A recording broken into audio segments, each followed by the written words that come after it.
Kalau seandainya teman-teman lagi nyari smartphone dengan harga 4 jutaan tapi pengen performanya tuh ngebut banget, gua ada rekomendasinya nih. Di video kali ini gue bakal ngebahas si iQOO Z7 ini yang merupakan smartphone mid-range terbaru dari iQOO Indonesia. Yes, jadi iQOO Z7 ini tuh datang dengan dua buah varian yaitu iQOO Z7 sama iQOO Z7X. Dan yang sekarang ini yang gue pegang ini adalah iQOO Z7 ya, yang merupakan seri paling tinggi dari iQOO Z7 series. Di video kali ini kebetulan HP ini udah gue pakai selama kurang lebih sekitar 2 minggu terakhir. Dan gue bakal sharing gimana experience gue pakai iQOO Z7 ini nih, selama kurang lebih sekitar 2 minggu terakhir ini. Buat teman-teman yang penasaran sama iQOO Z7 ini, pastiin kalian itu nonton videonya dari awal sampai akhir. Dan buat teman-teman yang penasaran sama video reviewnya, yuk tanpa basa-basi langsung aja check this out.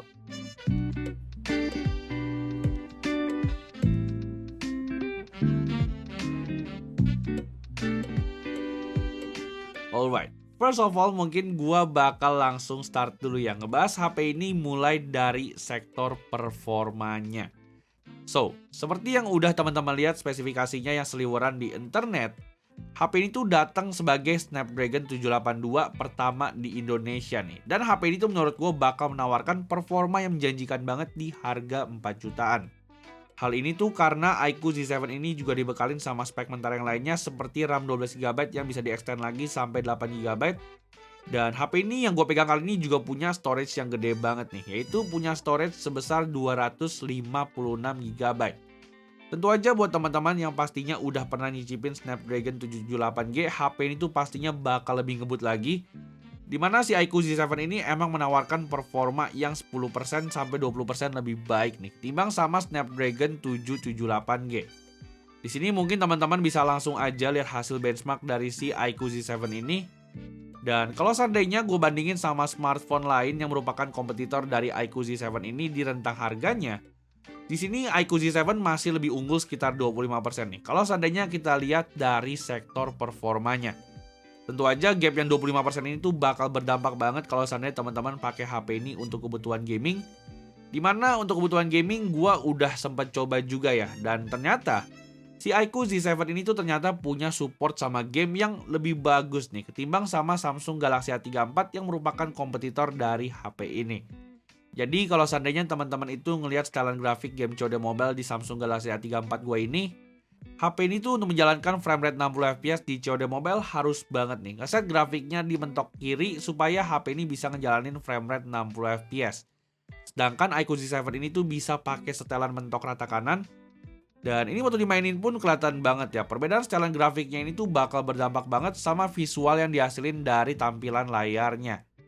Selain itu di iQOO Z7 ini juga ada fitur yang namanya 4D Game Vibration yang bikin efek haptik itu jadi berasa mantep banget. Sedangkan fitur kayak gini tuh kayaknya nggak pernah gua temuin ya di smartphone mid-range manapun termasuk smartphone dari Samsung. Bisa dibilang untuk kebutuhan gaming si iQOO Z7 ini tuh unggul banget terutama dari segi fiturnya.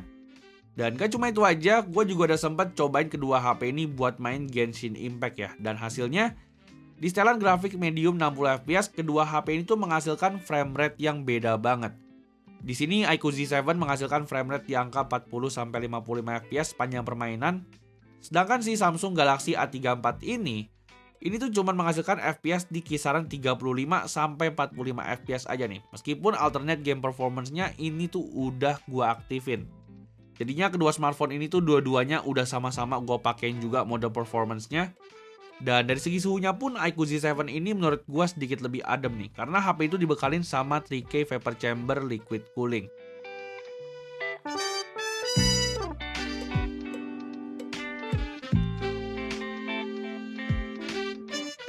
Nah, terlepas dari itu HP ini tuh nggak cuma lancar untuk dipakai gaming aja, tapi untuk sehari-hari HP ini juga nyaman banget. Dimana ini tuh disebabkan karena software di HP ini pun juga oke ya, yaitu Vantage OS 13 dengan basis Android 13 juga. Tapi kalau seandainya teman-teman itu pengen lebih nyaman lagi pakai HP ini, teman-teman pas baru beli kalian langsung aja uninstall semua bloatware yang ada di HP ini. Sama mungkin teman-teman bisa juga ya untuk matiin notifikasi dari aplikasi VF Store yang kadang-kadang tuh menurut gue sering banget nampilin notifikasi yang mengganggu dan menu-menuhin notification bar. Di sini kalau seandainya kedua hal tadi udah teman-teman lakuin, maka HP ini tuh bakal jadi daily driver yang nyaman banget. Karena bisa dibilang experience pakai iQOO Z7 ini tuh enak banget ya. Dipakai untuk ngetik, HP ini tuh punya haptic feedback yang berasa kayak HP flagship.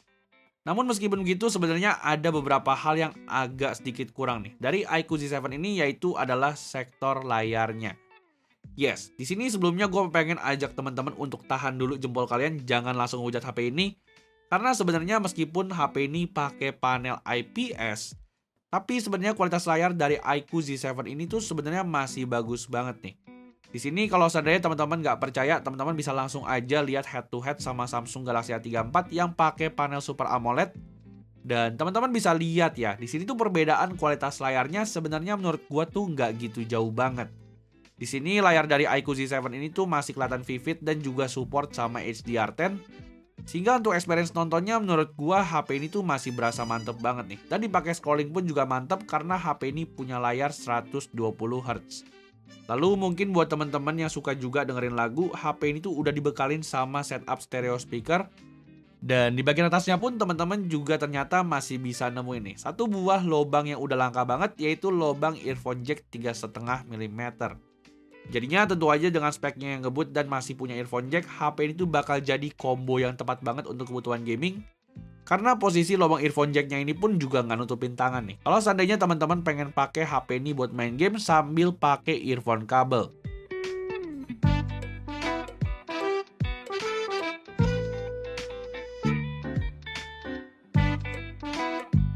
Nah, lalu selain performanya, HP ini juga dibekalin sama sektor charging dan juga baterai yang mantep banget. Dimana kalau seandainya kita itu ngebahas sektor chargingnya, mungkin sekarang ini ada beberapa brand yang udah mulai nggak ngasih charger ya. Salah satunya yaitu adalah Samsung Galaxy A34 5G yang nggak dapet charger sama sekali. Tapi di sini iQOO malah ngasih charger dari dalam paket pembeliannya.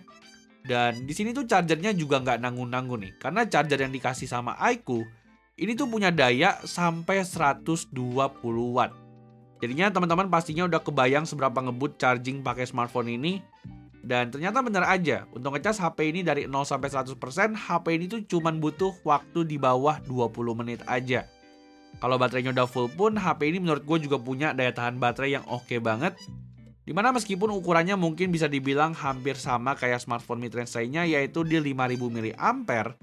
Tapi gue bisa bilang HP ini tuh awet banget nih. Karena sepanjang pemakaian gue sekitar 2 minggu terakhir, HP ini tuh selalu bisa bertahan 1 harian lebih dan punya SOT selalu di atas 7 jam. Jadinya tentu aja buat dipakai untuk kegiatan sehari-hari ataupun untuk gaming, HP itu bakal recommended banget. Dan mungkin buat teman-teman yang bekerja sebagai ojek online ataupun untuk taksi online, HP ini bisa jadi opsi nih. Karena nggak cuma dari sektor baterainya aja yang awet, tapi chargingnya pun HP ini juga udah juara banget.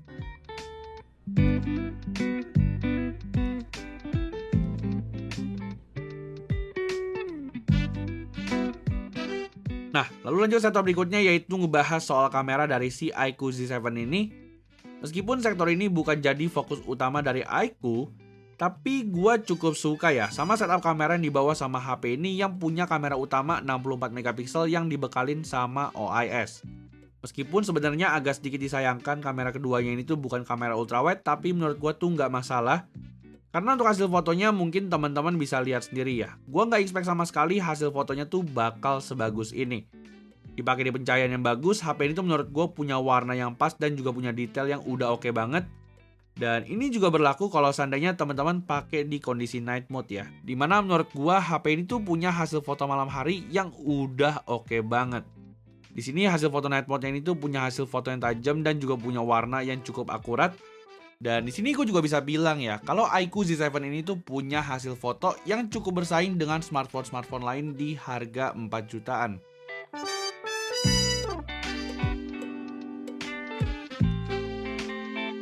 Kalau untuk videonya sendiri, iQOO Z7 ini juga ada support perekaman hingga 4K 30fps.